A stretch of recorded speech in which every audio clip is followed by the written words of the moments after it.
Um menor de idade pode dirigir um veículo automotor? E se ele for um ciclomotor? No vídeo de hoje nós vamos tratar sobre esse tema. É uma dúvida comum que às vezes aparece por aí sobre a possibilidade de um menor de idade conduzir a chamada cinquentinha, né, o ciclomotor, aqueles veículos que têm uma potência mais limitada, que atinge velocidades menores.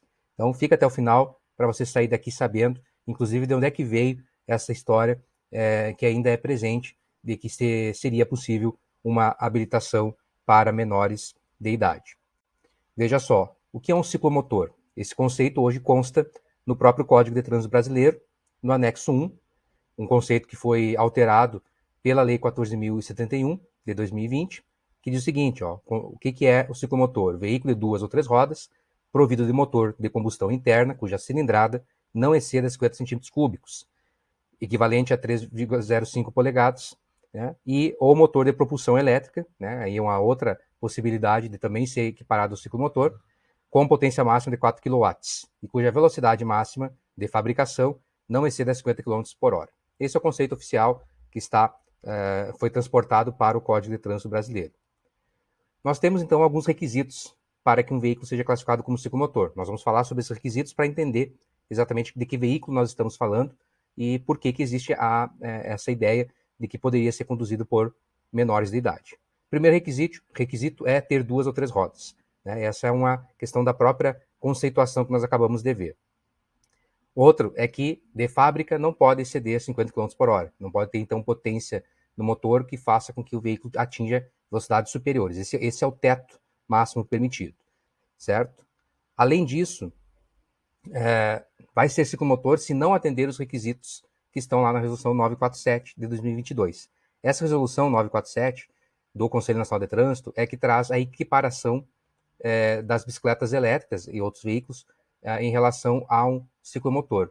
Então lá nós vamos encontrar, vou abrir aqui para nós vermos, né, que se a bicicleta elétrica ela tiver potência nominal acima de 350 watts, velocidade acima de 25 km por hora, for dotada de acelerador, né, o motor funciona por conta, né, basta ligar e acelerar. São esses requisitos que fazem com que a bicicleta elétrica seja considerada um ciclomotor. Ao ser considerado ciclomotor, vai ser exigido sim a habilitação, né, seja a categoria A ou a habilitação ACC, né, autorização para conduzir ciclomotor. Então, dá uma olhadinha nessa resolução para você conseguir definir exatamente se aquela bicicleta elétrica ela é realmente uma bicicleta elétrica ou ela se enquadra, se equipara como ciclomotor. Se for bicicleta elétrica, uma criança, um adolescente pode conduzir perante a lei, não vai haver restrição. Agora, se for equiparada a ciclomotor, cai então com os mesmos requisitos do ciclomotor que nós estamos então aqui avaliando na questão de hoje. Tá?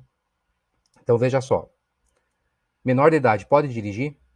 Primeira coisa que nós podemos ter certeza, né, é que o ciclomotor é um veículo automotor.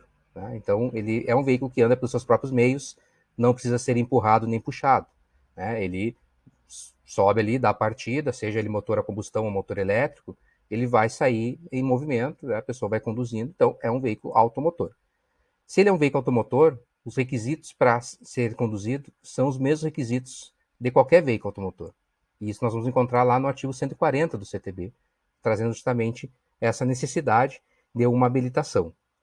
Se é exigida a habilitação, né, nós vamos precisar então ter os requisitos de uma habilitação normal. E aí vamos ver onde é que está escrito isso. Né? A gente pega lá o artigo 140 do CTB, a gente vai ver, ó, a habilitação para conduzir veículo automotor e elétrico será apurada por meio de exames, né? Tô falando que é o Estado que vai aplicar esses exames, tal. E diz assim, ó, o condutor que quer se habilitar, né? Ele tem que atender os requisitos. Quais? Nós temos 3 na lei, né? Tem um quarto requisito trazido pela 789, a resolução que trata do processo de formação. Mas na lei nós temos ser penalmente imputável, saber ler e escrever e possuir carteira de identidade equivalente. Então veja esse primeiro aqui, ser penalmente imputável. A imputabilidade penal é a capacidade que você tem de se impor, se atribuir uma responsabilidade de um crime que venha a ser cometido. Então, a própria Constituição Federal, assim como outras normas infraconstitucionais abaixo da Constituição, eu trouxe aqui apenas o exemplo do Código Penal, mas nós poderíamos trazer também o Estatuto da Criança e Adolescente, Mas veja só, o artigo 228 da Constituição diz que são penalmente inimputáveis, ou seja, não dá para atribuir a responsabilidade por cometimento de crimes os menores de 18 anos. Né? E o Código Penal, no artigo 27, diz que os menores de 18 anos são penalmente inimputáveis. Não quer dizer que eles não são responsabilizados, mas não da mesma forma, eles não vão ter a sanção como uma pena aplicada a uma pessoa que comete um crime e já tem 18 anos completos, né, e atende os requisitos da chamada imputabilidade penal. Então, para poder conduzir, a pessoa tem que ser penalmente imputável. Então, nós temos como referência a idade de 18 anos. Né? Então, não é possível que uma pessoa menor de 18 anos possa conduzir qualquer veículo automotor.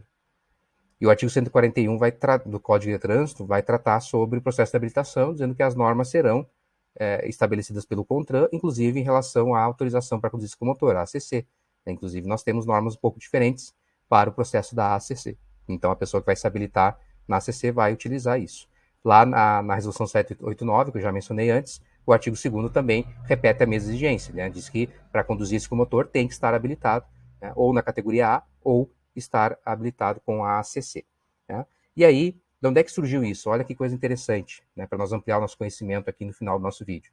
A Resolução 50 de 98, uma das primeiras resoluções que saíram lá, com a vigência do atual Código de Trânsito, ela trazia a possibilidade, sim, de um jovem com a idade superior a 14 anos poder conduzir um ciclomotor. Olha o que dizia o artigo 11. Para a circulação de ciclomotores no território nacional, é obrigatório o porte de autorização para conduzir ciclomotores, a ACC, expedida para os candidatos que sejam maiores de 14 anos. Né, aprovados nos exames e que saibam ler e escrever. Né? Inclusive, essa resolução ela foi revogada pela 93 de 99, né? Então ficou um período curto ali em que houve essa possibilidade, essa previsão, apesar que, no nosso entendimento, o CONTRAN estava extrapolando, estava determinando, permitindo uma habilitação, sendo que a própria lei, que já em vigência, né, no caso o CTB, já trazia a determinação de que tem que ser penalmente imputável, e ter, então, logo ter habilitação para, né, poder conduzir. Então, não poderia. Essa exigência aqui, na verdade, é uma exigência que estava na resolução, mas que não poderia produzir efeitos. Mas talvez seja daí que tenha surgido muito ainda a gente encontrar pessoas com essa noção de que se é um ciclomotor, se é um veículo que tem menos potência, né, ainda que seja automotor, poderia um menor de idade dirigir sem ou com habilitação. Como a gente viu, não tem como. Né? Tem que estar habilitado, e para estar habilitado tem que ser penalmente imputável, para ser penalmente imputável tem que ter 18 anos. Né? E aí tem que estar portando habilitação, seja a categoria A ou a ACC. Né? Então, não há como um menor de idade conduzir, assim como não há como conduzir uma motocicleta, um automóvel, não há como conduzir um ciclomotor, a não ser que seja uma bicicleta elétrica, né? E não se equipare ao ciclomotor, como eu mencionei lá nos requisitos da Resolução 947. E aí, sabia dessa informação, dessa curiosidade?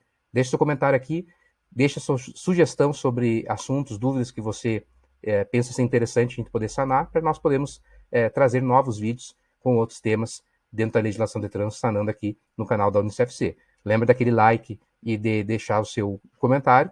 Né? A inscrição no canal também ajuda muito para que o YouTube saiba que você está gostando do nosso conteúdo. E siga nas redes sociais, que nós estamos também por lá. A gente se vê numa próxima oportunidade. Até mais.